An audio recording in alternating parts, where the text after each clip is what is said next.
예, 오늘 이제 하나님께서 우리를 택하심에 대해서 우리가 함께 생각해 보고자 합니다. 기독교의 교리의 핵심 중에 하나가 우리를 택하신 하나님의 작정입니다. 여전히 우리가 잘 이해하기 힘든 그런 주제이기도 한데, 지난 시간에 우리가 하늘에 속한 신령한 복에 대해서 살펴봤습니다. 우리가 복음의 진리에 대해서, 하나님에 대해서 알아가는 것이 굉장히 중요합니다. 매우 중요합니다. 어떤 분들은 내가 뭐 그런 세세한 것도 굳이 뭐 알 필요가 있을까? 예, 알 필요가 있습니다. 매우 중요합니다. 우리가 하나님에 대해서 아는 만큼, 성경에 대해서 아는 만큼 우리가 더 풍성한 신앙생활을 영위할 수 있고, 또 그와 더불어서 우리의 신앙이 자라갑니다. 확실한 믿음은 아는 거에 기초하고 있습니다. 틀림없습니다. 지난 시간에 이제 하늘에 속한 신령한 복이 무엇인가 알아보았는데, 내가 누리고 있는 이 신령한 복을 아는 것과 전혀 모르고 살아가는 것은 엄청난 차이가 있습니다. 하나님께서 그런 복을 나에게 주셨구나 또 알고 감사하고 기뻐하는 삶이 있는가 하면은 여전히 그 복이 뭔지 모른 채 불안하고 혼돈된 상황에서 감사하지 못하고 그렇게 살아갈 수도 있습니다. 많은 차이점이 있습니다, 여러분. 네, 그래서 우리가 열심히 성경을 공부하고 또 배울 필요가 있는 것입니다. 많이 아셔야 됩니다. 많이 아십시오. 네, 골로새서에서 사도 바울이 이렇게 말씀하고 있습니다. 2장 1절부터 3절까지 말씀을 제가 읽어보면, 내가 너희와 라오디게아에 있는 자들과 물은 내 육신의 얼굴을 보지 못한 자들을 위하여 얼마나 힘쓰는지를 너희가 알기를 원하노니, 이는 그들로 마음의 위안을 받고 사랑 안에서 연합하여 확실한 이해의 모든 풍성함과 하나님의 비밀인 그리스도를 깨닫게 하려 하니, 그 안에는 지혜와 지식의 모든 보화가 감추어져 있느니라. 이렇게 말씀하고 있습니다. 뭐라고 하는가 하면, 내가 너희들이 하나님의 비밀인 예수 그리스도를 깨닫는데, 이해하는데 확실하고 풍성하게 알기를 원하노라. 이렇게 지금 얘기하는 겁니다. 우리가 알지 못하는 것을 믿는 것이 아니고 우리는 아는 것을 믿습니다. 요한복음 말씀입니다. 나는 이해하기가 너무 힘들어, 잘 모르겠어, 그래서 나는 무조건 믿습니다. 이거 옳지 않습니다. 그렇지 않습니다. 그렇지 않고 우리는 아는 것을 믿어야 합니다. 확실하고 분명하게 아셔야 합니다. 이해하고 그 지식을 통해서 풍성한 경험을, 삶을 살 수가 있는 겁니다. 삶으로. 한번 생각해 보시기 바랍니다. 여러분은 하나님을 알고 믿으십니까? 알고 믿으십니까? 아니면은 모르는 분을 믿고 계십니까? 나는 하나님 잘 모르는데 그래도 믿습니다. 이렇게 하십니까? 예수 믿지 않는 사람들이 우리에게 이렇게 얘기할 수 있습니다. 하나님이 있어? 있으면 한번 보여줘봐. 네, 여러분도 그런 말씀 많이 들으셨죠? 저도 참 많이 들었습니다. 얘기하면, 하나님에 대해서 얘기하면, 뭐 보이지도 않는데 뭐 보여줘봐. 그렇게 얘기하는 사람들이 있습니다. 우리는 하나님을 보여줄 수 없습니다. 여러분, 보여줄 수 있습니까? 보여줄 수 없습니다. 만약에 우리가 하나님을 보여줄 수 없으면, 그러면 어떻게 여러분은 하나님을 설명하시겠습니까? 내가 너에게 하나님을 보여줄 수는 없지만 하나님은 이렇고 이런 분이셔 라고 어떻게 설명을 하시겠습니까? 하나님은 초월적인 존재이십니다. 무슨 말인가 하면, 우리 인간의 감각이나 능력으로 인지하고 이해하고 느낄 수 없는 분이십니다. 그 영역을 넘어선 분이십니다. 만약 하나님이 초월이 아니라 자연에 속한 그런 하나님이었다면 우리가 이해하거나 보거나 그런데 아무 지장이 없을 텐데, 그런데 그 자연에 속한 분이 아니고 초월에 속한 분이십니다. 그래서 우리가 이해하거나 알거나 그러기에 우리는 그런 걸 할 수가 없는 겁니다. 아예 처음부터 차단이 되어 있습니다. 우리는 초월에 속한 존재가 아니고 자연에 속한 존재입니다. 다시 말씀드려서, 인간의 머리로는 이해할 수 없습니다. 알 수 없습니다. 하나님에 대해서. 그럼 우리는 그 하나님을 도대체 어떻게 알 수 있을까? 거기 이제 먼저 나왔고 벌써 답이 나와버렸는데, 계시를 통해서만 알 수 있습니다. 그렇죠? 초월과 자연은, 그러니까 자연과 초월이 어떻게 다른가? 우리가 인지할 수 없는 게 자연 초월입니다. 우리의 한계를 벗어나. 그 한계를 벗어나는데 우리가 어떻게 하십니까? 우리가 지식적으로 연구하고 이렇게 하는 거는 거기서 생산되는 모든 것은 다시 자연입니다. 초월이 아닙니다. 근데 우리가 근접할 수 없는 초월에서 우리에게 줄 수 있는 유일한 방법이 어떻게 되는가 하면 하나님께서 우리에게 계시를 주셨기 때문에 우리가 하나님에 대해서 알 수 있는 겁니다. 하나님의 말씀, 그게 이제 계시인데 그거 외에는 우리가 초월을 알 수 있는 전혀 다른 방법이 없습니다. 내가 돌을 닦으면 초월을 알 수 있을까요? 갑자기 깨달아갖고 우주의 진리를 내가 알 수 있을까요? 그렇지 않습니다. 절대로 그렇지 않습니다. 그렇다면 내가 만약에 나 혼자 스스로 초월을 깨달을 수 있다면 그거는 초월의 정의가 아닙니다. 초월이 아닙니다. 그런 걸 초월이라고 하지 않습니다. 도저히 미칠 수 없는 영역을 말하는 건데, 그렇죠? 그래서 나 혼자 스스로 초월을 깨달을 수 있는 방법은 전혀 없습니다. 하나님께서 계시를 통해서 알게 하시는 겁니다. 우리가 노력함으로, 세상적인 지식으로, 연구함으로 그런 방법으로는 초월로 접근할 수 있는 방법은 없습니다. 초월에 속한 곳에서 자연에게 우리에게 보낸 편지가 바로 계십니다. 이렇게 이제 하나님께서 말씀하시는 거죠. 다시 한번 우리가 하나님에 대해서 생각해 보시기 바랍니다. 우리가 하나님을 어떻게 표현할 수 있을까?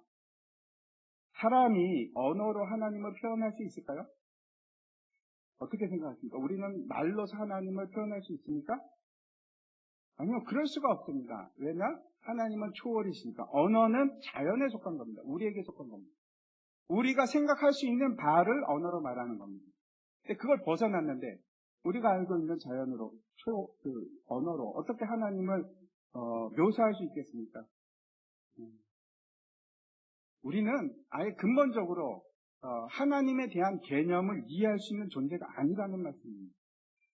그러면 하나님을 우리가 비교할 수 있는 대상은 자연에는 없는데, 자연 속에서는 하나님을 묘사할 수 있는 방법이 없는데 존재하지 않으니까 우리 자연은 다 유한한 것들입니다. 유한한 것을 가지고 무한이라는 개념을 말할 수는 없습니다. 그런데 우리가 그러면은 묘사할 수 없고 분석할 수도 없고 그러면 어떻게 할 수 있을까요? 잘 보시기 바랍니다. 유일한 방법은 하나님께서 우리에게 계시를 주신 것인데 그 계시의 말씀을 통해서만 우리가 이해할 수 있는데, 그런데 문제는 이겁니다. 이 계시도 결국, 이 성경 말씀도 결국 뭘로 기록이 되어 있습니까? 거기에 언어로 기록이 되어 있습니다. 근데 언어는 자연입니다. 우리에게 속한 겁니다. 초월이 아닙니다. 문자로 표현되어 있는데 도대체 이 문자가 하나님을 묘사하거나 계시를 담을 수 있을까? 어떻게 생각하십니까? 갑자기 또 모순에 빠지는 거 아닙니까? 그런 생각을 우리가 할 수 있습니다. 하나님께서 그러면 어떻게 자기 자신을 저 계시를 통해서 우리에게 말씀하셨을까요? 어떻게 하나님께서 우리가 하나님을 이해할 수 있도록 하셨을까? 예수님. 요한복음 말씀을 한번 보도록 하겠습니다. 요한복음 14장 7절인데 같이 한번 읽을까요? 같이 읽겠습니다. 시작. 말씀이 너희가 나를 알았다면 내 아버지도 알았으리로다. 이제부터는 너희가 그를 알았고 또 보았느니라. 하나님은 인간의 언어보다 훨씬 더 크신 분인데 그 하나님을 우리에게 보여주시기 위해서, 이해시키기 위해서 누구를 보냈습니까? 예수님을 우리에게 보내신 겁니다. 그래서 예수님을 본 자는 하나님을 이해하고 깨닫게 된 겁니다. 다시 요한복음 1장 14절 말씀을 제가 한번 읽도록 하겠습니다. 말씀이 육신이 되어 우리 가운데 거하심에 우리가 그의 영광을 보니 아버지의 독생자의 영광이요 은혜와 진리가 충만하더라. 하나님께서 우리에게 하나님의 계시를 보내셨는데 예수 그리스도입니다. 예수 그리스도를 우리에게 보내셨는데 우리는 예수님을 통해서 하나님에 대해서 인지할 수 있고 알 수 있고 이해할 수가 있습니다.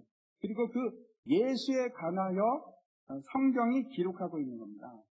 그래서 성경은 처음부터 하나님의 계시인, 하나님의 말씀인 성경은 당연히 누구에 관한 책입니까? 예수님에 관한 책입니다. 처음부터 끝까지.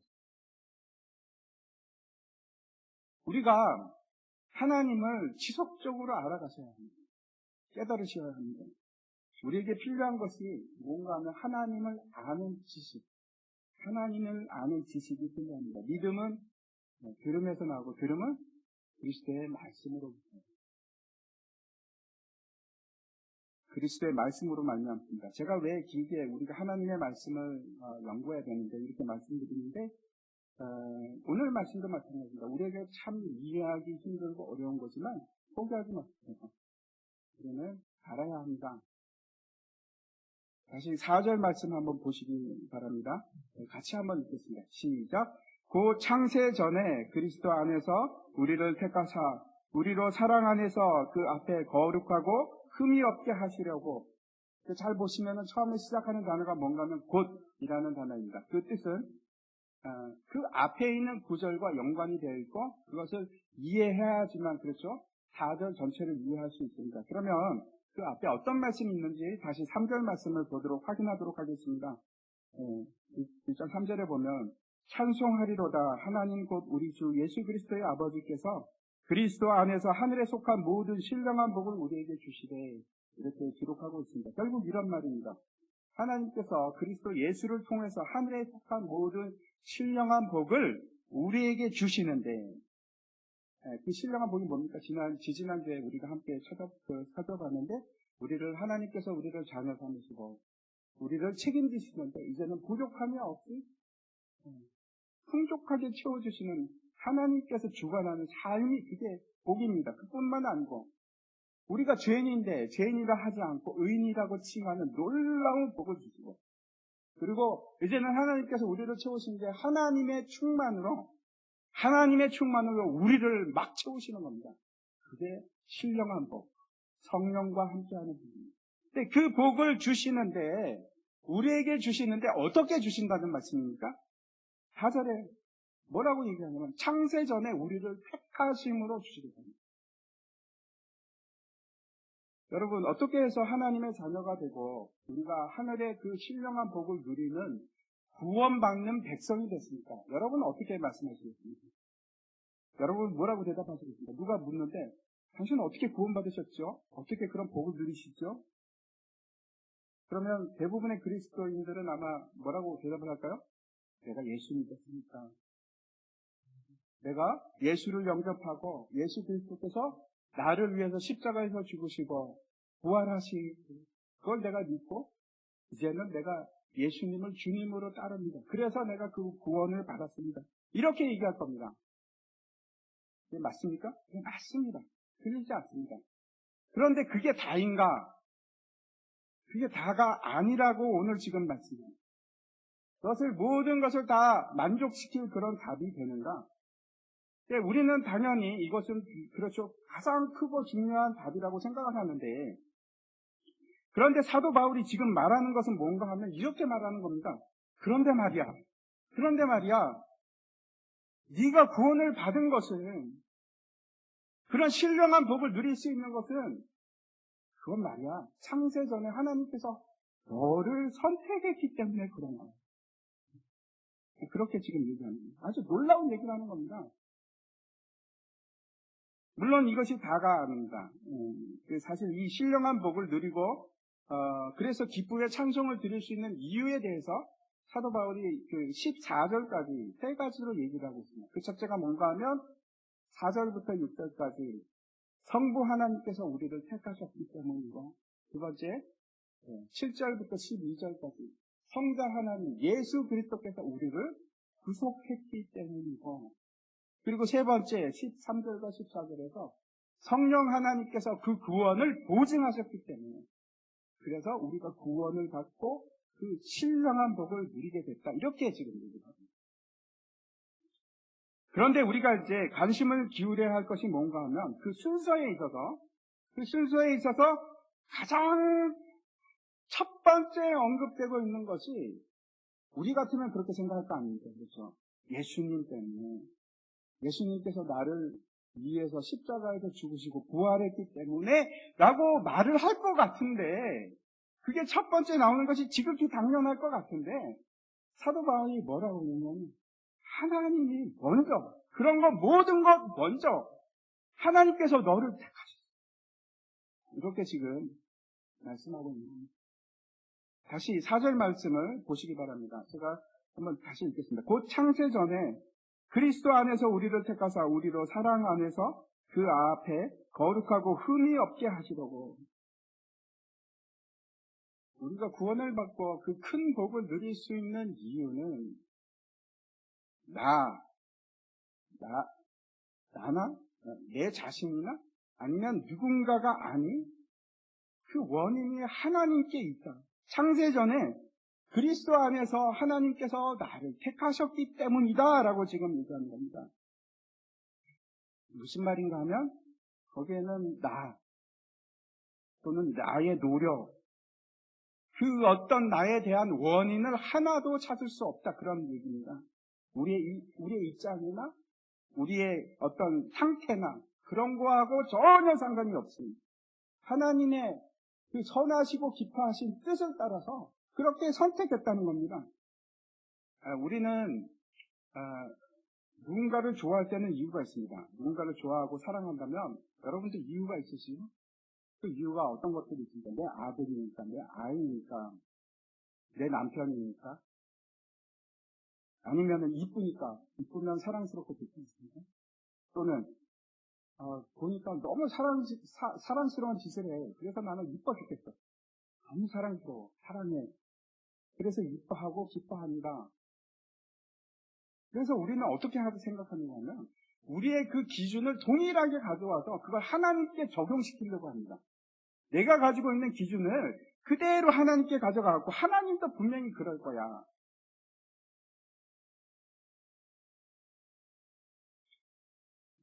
하나님도 다 이유가 있겠지 뭐. 분명히 저 사람을 사랑하는 이유는 저 사람이 봐봐 열심히 기도하잖아. 그래서 하나님께서 사랑하시겠지. 저 목사님 왜 사랑할까? 그거 당연하지. 나랑은 틀려. 저 목사님은 순종하잖아. 그래서 사랑하시는 거지. 저 집사님은 나랑 달라. 나는 막 죄짓고 그러는데 저 사람 너무 훌륭하잖아. 하나님이 사랑하시는 마음에 그게 아니라는 겁니다. 그게 아닙니다. 그런 게 아니라고요. 우리는 모두가 본질상 진노의 자입니다. 우리 중에 선한 사람이 아무도 없었습니다.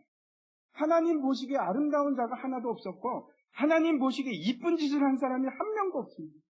착한 사람도 없었습니다. 모두가 추한 죄인이었습니다. 누구나 다 스스로 나 하나님 필요 없어. 하나님 나 독립할게요. 나 하나님 무시하고 살겠습니다. 그랬던 사람입니다. 그냥 스스로 하나님 없이 잘 살아가기로 작정했던 사람들입니다. 단 한 사람의 예의도 없습니다. 단 한 사람의 예의도 없습니다. 그래도 다르겠지. 목사님은 뭐 다르지 않겠습니까? 아니, 저도 맞아요. 그리고 본질상 진노의 자녀였습니다. 그럼 뭐야? 하나님이 무슨 조건으로 나를 택했다는 거지? 도대체 이유가 뭐야? 아니, 창세전에 무슨 일이 있었고, 뭔 일이 있어서 나를 택했다는 거지? 우리가 창세전에 어떤 일이 있었는지 다 알 수는 없습니다. 그런데 오늘 본문에서 말씀하고 있는 것은 분명히 한 가지를 말씀하고 있는데 이런 일이 있었습니다. 하나님께서 그리스도 안에서 그리스도를 통해서 그리스도와 함께 그런 말입니다. 그리스도를 통해서 신령하고 영원한 계획을 만드셨습니다. 그 계획이 어떤 것인가? 저와 여러분을 택한 겁니다. 선택하셨습니다. 4절에서 뭐라고 하는가 하면 다시 한번 잘 보십시오. 저 4절을 보면 이렇게 돼요. 사랑 안에서. 첫 번째 뭐라고 하는가 하면 우리를 사랑하기 때문에 그래서 우리를 거룩하고 흠이 없게 하시려고 우리를 택하셨다. 이게 첫 번째 이유입니다. 두 번째 이유가 있는데 6절에 나옵니다. 6절 한번 보여주십시오. 제가 읽겠습니다. 이는 그의 사랑하시는 자 안에서 우리에게 거저 주시는 바 그 은혜의 영광을 찬송하게 하려는 것입니다. 두 번째 이유가 뭐라고 하십니까? 거저 주시는 바. 다시 말씀드려서 예수 그리스도를 통해서 공짜로 얻는 그 은혜가 너무나 기가 막혀서 감당이 안 돼서 할 수 있는 것은 하나님께 영광을 돌리고 하나님을 찬송할 수밖에 없는 그런 존재로 만든 줄이에요. 그래서 저와 여러분을 택하셨다는 거예요.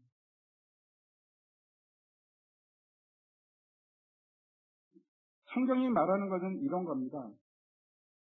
네가 어떠하기에 내가 택한 것이 아니라 그 이유는 나에게 있다.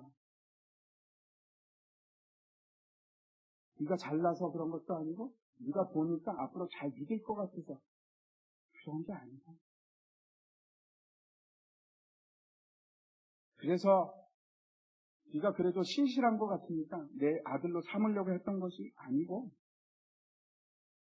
과거의 시점을 얘기하는 것이 아니고 전혀 반대의 미래의 시점에 대해서 얘기합니다. 시간적으로 말씀드리면 과거 시점에서 네가 이러이러했기 때문에 현재 내가 택한 것이 아니고 그런 말씀을 하는 것이 아니고 너를 선택한 이유는 미래에 있다. 내가 너를 택한 이유는 너를 거룩하게 하기, 흠이 없게 만들어서 은혜에 감당할 수 없는 은혜를 너에게 막 퍼부어서 그러니까 두 손 들고 하나님을 찬양할 수밖에 없어.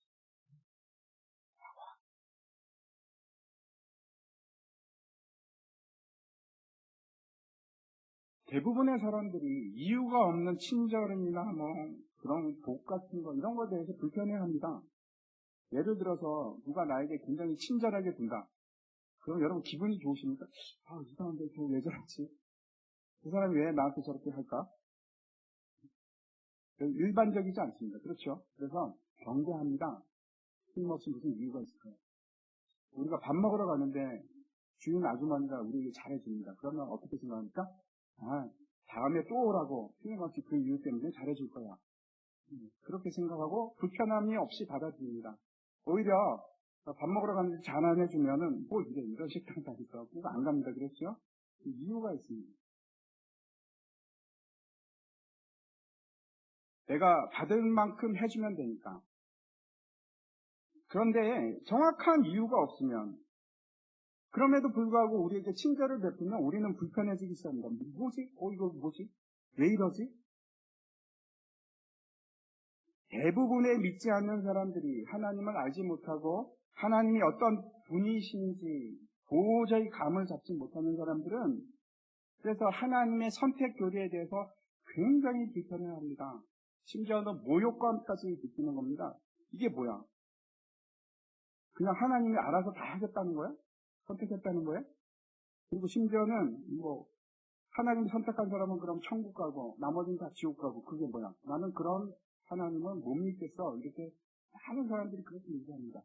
사람들만 그렇게 얘기하는 것뿐만 아니고 심지어는 그리고 자유주의 신학자까지 그런 얘기를 합니다. 왜 그런가 하면 초월자이신 하나님을 유한한 자연 속에 있는 우리들이 초월자를 내 생각에 끼워 맞추니까 우리의 기준으로 다시 측정하고 재단하니까 그런 일이 일어나는 겁니다. 그렇지 않습니다. 하나님은 우리가 생각할 수 있는 그 모든 한계를 넘어서 계신 분입니다. 초월입니다. 미국에 있는 그 대학교의 입학 기준은 우리나라처럼 그렇게 일률적이지 않습니다. 한번 다음 장 넘겨 보여주십시오. 우리는 이제 철저하게 이제 대학 입학에 대한 기준을 만들지 않습니까? 내신이 뭐 몇 퍼센트가 들어가야 하고 또 수능 점수가 어떠해야 되고 뭐 봉사활동은 몇 점을 하고 뭐 이런 걸 다 복잡하게 기준이 있고 정확하게 계산해서 기준을 통과해야지만 입학이 됩니다. 그런데 미국은 학교마다 그 입학 기준이 다 다릅니다. 다르다고 얘기할 수도 없고 정확하게 말씀드리면은 기준이 없습니다. 입학 시즌이 되면은 이제 그 전에 위원회가 구성이 돼가서 그 위원회에서 이 사람을 우리 학생으로 받을지 말지 자기들이 이제 결정을 위원회에서 결정합니다. 그래서 상당히 주관적입니다. 우리는 객관적인 자료를 가지고 객관적으로 결정을 해서 끝냅니다. 그런데 미국 같은 경우에는 그렇지 않고 그 자료도 상당히 주관적입니다. 주관적인 자료를 가지고 주관적으로 판단을 내립니다. 저 학교는 이제 하버드 대학인데 들어가기 힘든 학교 아니겠습니까? 그런데 입학 기준은 우리가 생각하는 거하고 굉장히 다릅니다. 우리는 이렇게 생각하시죠. 하버드 들어가려면 공부를 엄청 잘해야 될 것 같아. 그런데 그런 기준이 아닐 수도 있습니다. 예를 들어서 어떤 기준이 있는가 하면 아버지가 하버드 동문이면 그 아들은 하버드 들어가는데 굉장히 쉽습니다. 아빠가 하버드 나왔으니까 그 아들도 하버드 동문으로 만들어줘야지. 이런 겁니다. 또 뭐 이런 것도 있습니다. 만약에 우리나라의 어떤 고관의 자녀이거나 아니면 큰 기업가의 자녀다. 그러면 하버드에서 그런 사람이 지원을 하면 미래를 생각합니다. 이 사람은 한국에서 굉장히 영향력을 미칠 수 있는 사람이야. 그럼 우리 동문으로 만들자.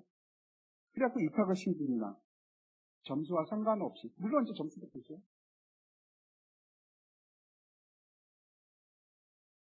만약에 우리가 그런 식으로 학생을 뽑는다 그러면은 기준이 없다, 편법이다, 난리가 나겠죠. 막 뉴스에 막 하버드가 이렇게 뽑았습니다. 이게 말이 됩니까? 막 그럴 텐데, 근데 정작 미국 사람들은 하버드 대학에서 어떻게 뽑든 간에 별로 관심이 없습니다. 왜 그러냐? 하버드에서 자기 사람을 그렇게 뽑게 누가 뭐라 그래? 그런 생각입니다. 참 이상하죠? 우리하고 생각이 좀 많이 다릅니다. 제가 옛날에 미국에 있었는데, 미국에 오래 있다가 한국에 들어와서 되게 놀란 것 중에 하나가, 이사를 하는데 정부에다가 이사했다고 얘기를 해야 되는 겁니다. 이제 지금은 당연합니다. 이사 가면 주소 이전해야지. 미국에는 안 그럽니다. 제가 갑자기 한국에 왔는데 이해가 안 갑니다. 왜 정부가 내가 어디 그걸 간섭을 하는 거지? 왜 정부가 내가 어디 있는지 알려고 그럴까? 그런 수많은 생각들이 막 들었습니다. 이상하죠? 기준이 많이 틀립니다.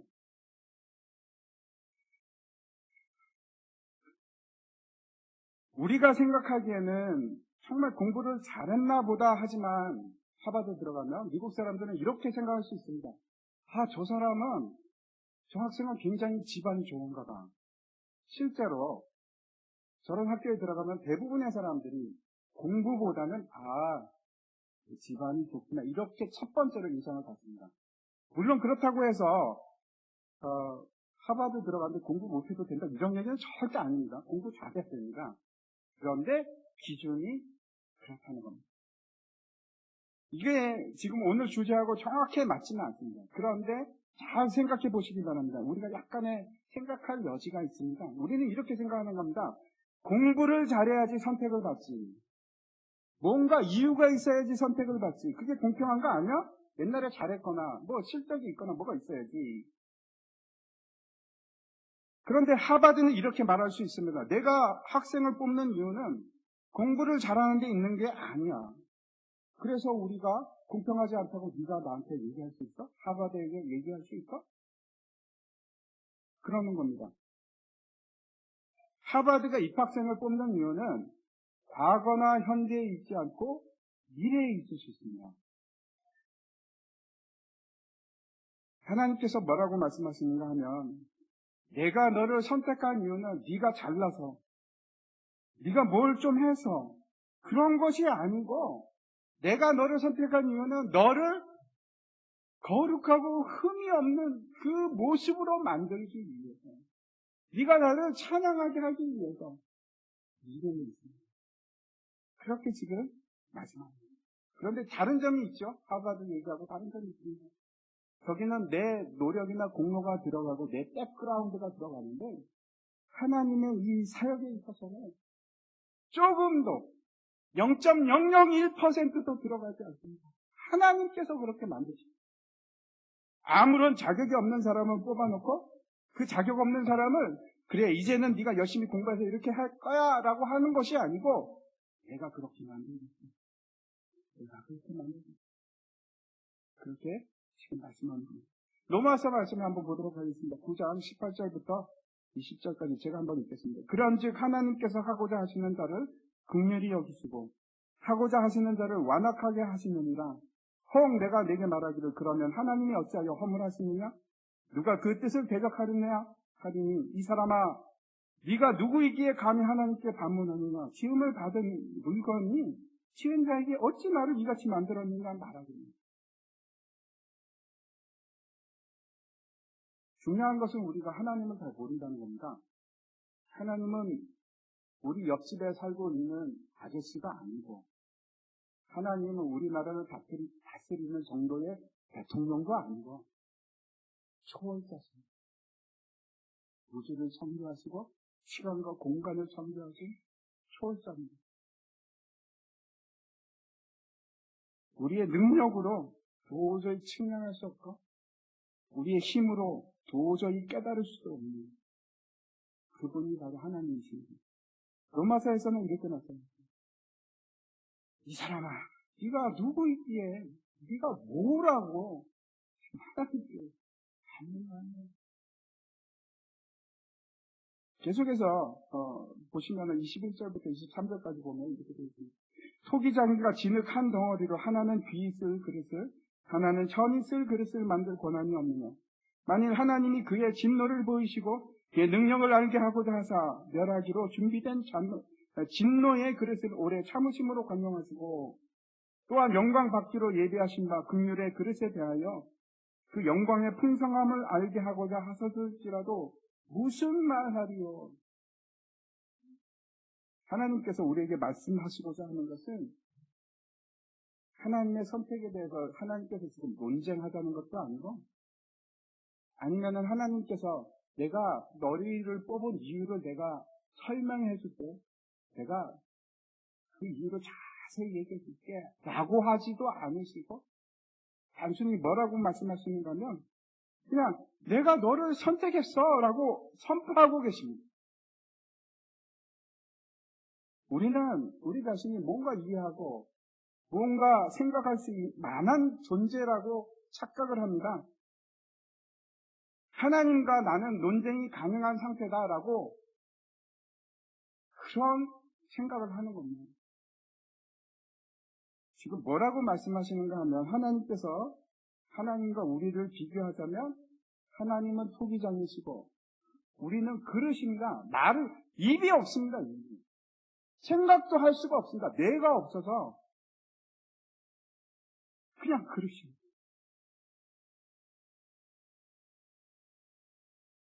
우리는 하나님께서 지금 어떤 일을 하고 계시는 그 사역 존재 자체를 우리는 이해할 수 있는 그런 존재가 아닙니다.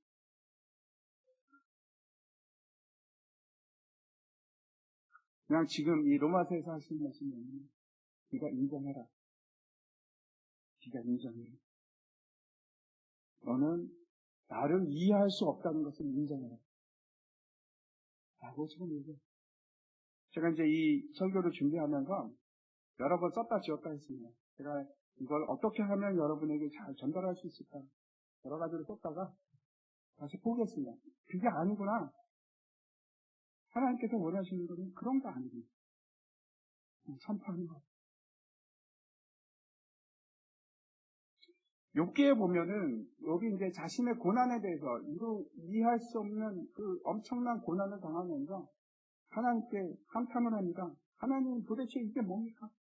나는 이해할 수가 없습니다. 이렇게 이제 질문을 합니다. 그랬더니 하나님께서 답을 주시는데 그 답이 너무나 이해하기 힘든 답을 주십니다.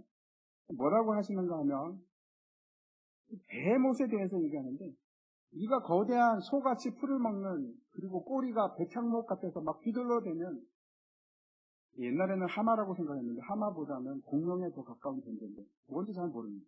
근데 베헤못을 네가 잡고 컨트롤할 수 있느냐? 네가 제어할 수 있느냐?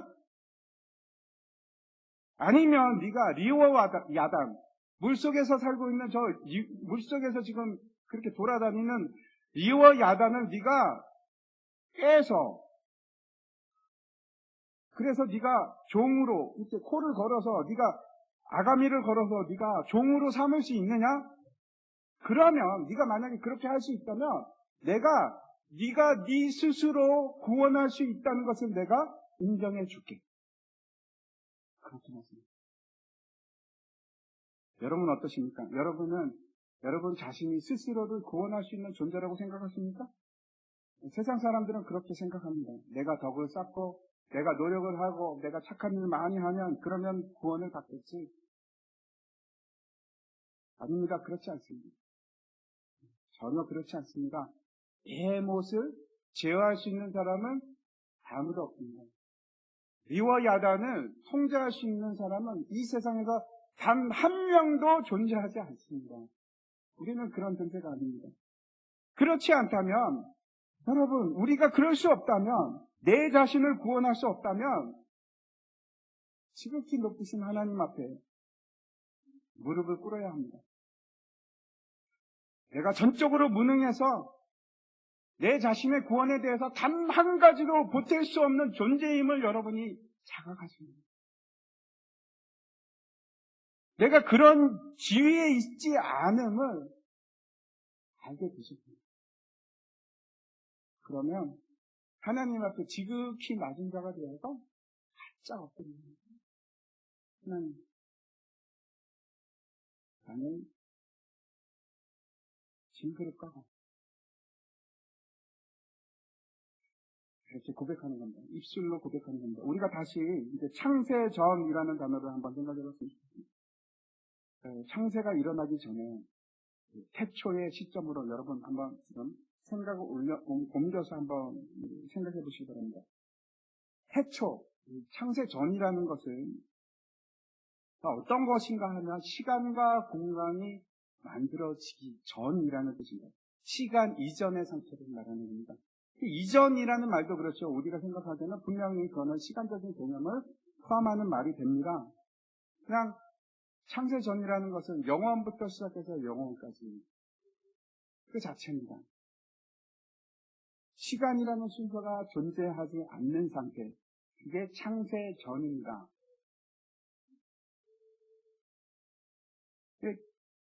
하나님께서는 우리를 어떻게 보시냐면 그 시간과 공간을 넘어서 시간과 공간의 제약을 받지 않으시고 그걸 넘어서 우리를 바라보고 계십니다.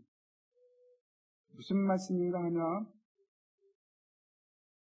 하나님께서 영원전에 우리를 택하셨던 바로 그때나 지금 이 시간이나 시간적으로 아무런 차이가 없습니다.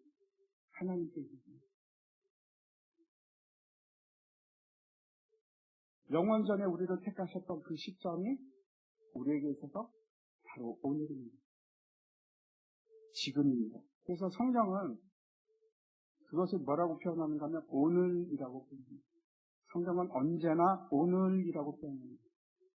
영원부터 영원까지. 현재입니다. 창세전에 다시 말씀드려서 영원전부터 지금까지 하나님께서는 예수 그리스도를 통해서 나를 택하시고 나를 거룩하고 흠이 없게 만들어 가시면서 그래서 나를 인해서 영광을 받기를 원하십니다. 그렇게 작정하셨습니다. 그런데 하나님의 관점으로 보면 그거는 과거도 아니고 미래도 아니고 오늘입니다. 오늘.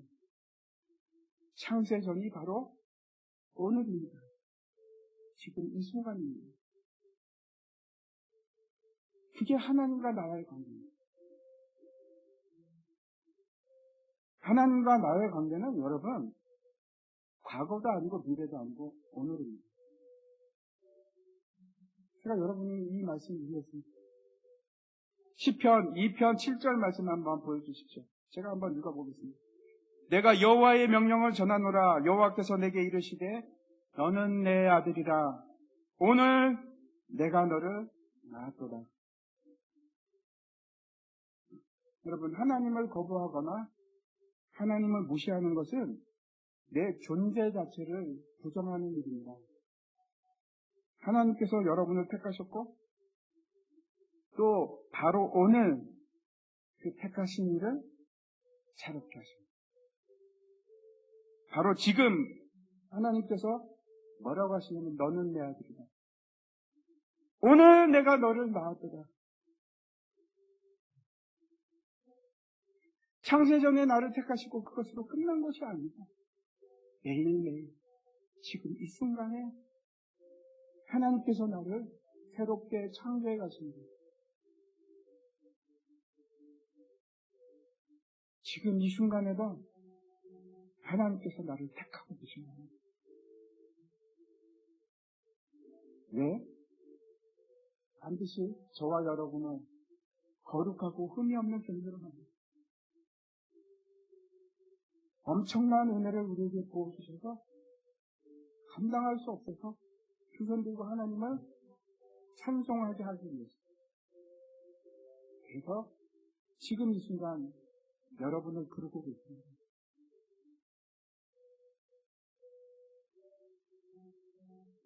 그 하나님을 찬송하십시오. 그리고 그 하나님의 뜻에 굴복하십시오. 그게 우리가 할 바입니다. 같이 다 함께 일어나셔서 내 영혼이 은총